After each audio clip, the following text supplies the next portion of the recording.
Hello there, this is Dances with Death. Just doing a little bit of walking down memory lane on the anniversary of 9/11.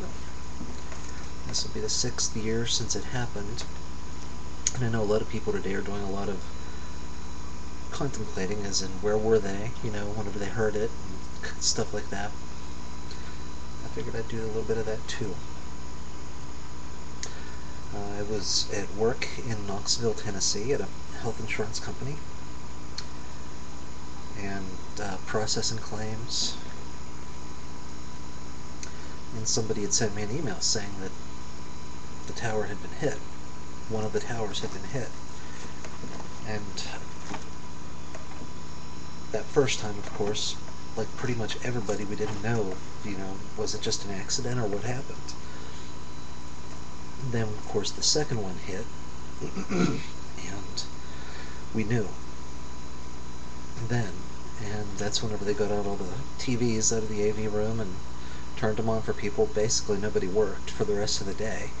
We just sat around watching television, watching the news coverage, kind of like much of the country was doing.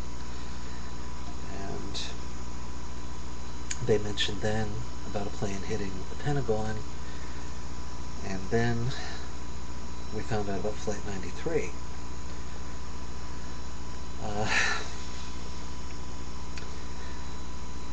I had heard that the flight had came down in southwestern Pennsylvania near a lake or a body of water.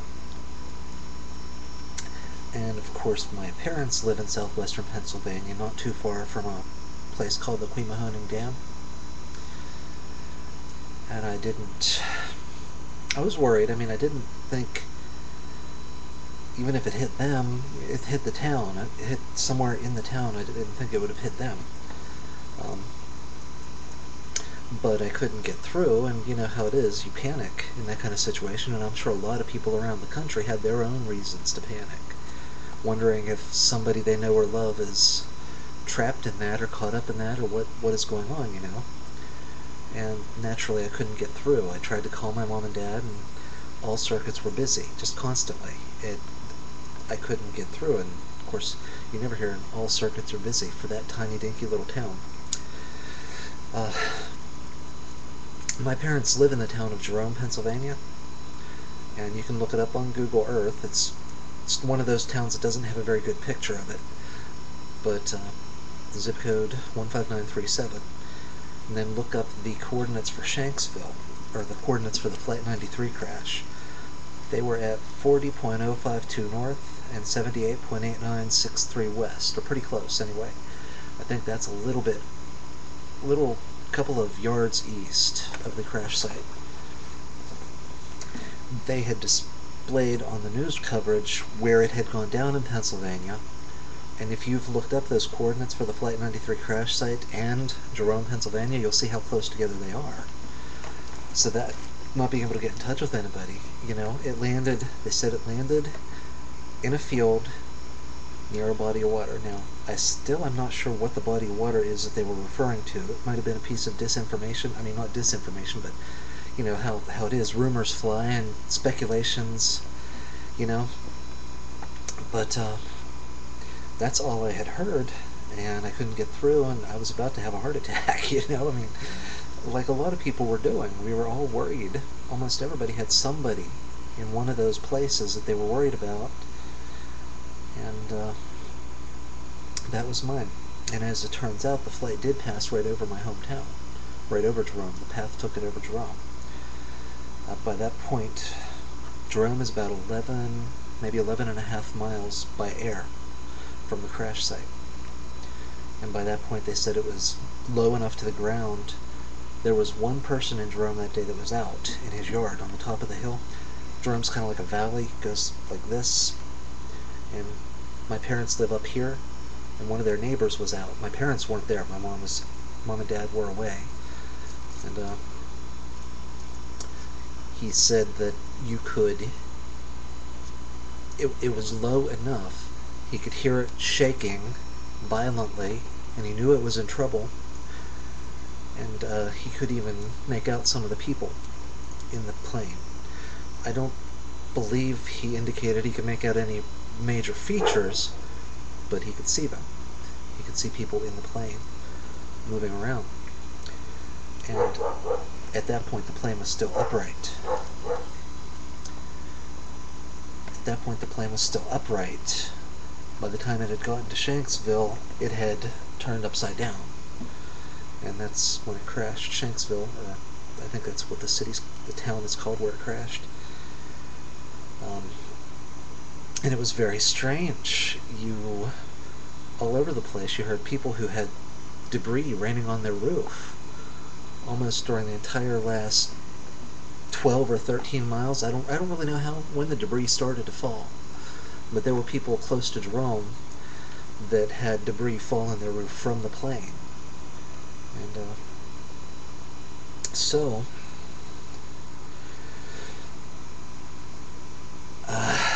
I don't even remember when I finally did get in touch with my parents, but I did get in touch with them. I think it was way later on that afternoon. And of course my mom was getting hysterical because she was convinced we were under attack, which we were, but I mean, the kind of hysterical she was as if there were thousands of planes going to crash into us, you know.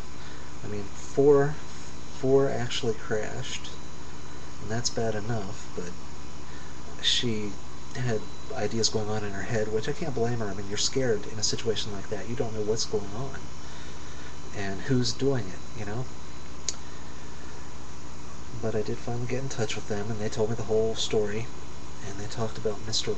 I think his name was Wyant, the guy that saw the plane flying over Jerome. And I mean, for it to be close enough that you can actually make out people through the windows, that's pretty close. You don't even have to be able to tell if they're male or female. If you can see just a person, enough to know that there's a person there. And the description of it, that still sticks with me. I can imagine it very well in my head. Whether you think it's something America deserved or not, I know the individual people that were killed, I don't think they deserved it. Even if America as a country deserves some kind of whatever, I don't know how I feel about that. I mean, I know America's done a lot to piss a lot of people off throughout its history, but it's done some good too, you know, but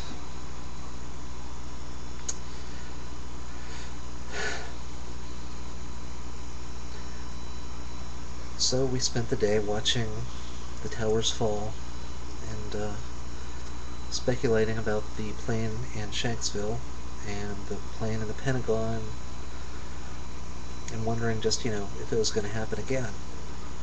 And I remember over the next week or so just being amazed at looking up at the sky and not seeing any planes, you know, because they grounded everything.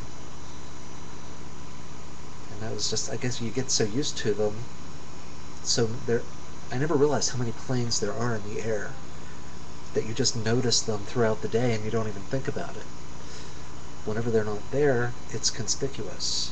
And that was very strange to see, especially because in Knoxville, Tennessee, it's close to the McGee-Tyson Airport, plus I think it's close to another airport that's actually in Knoxville.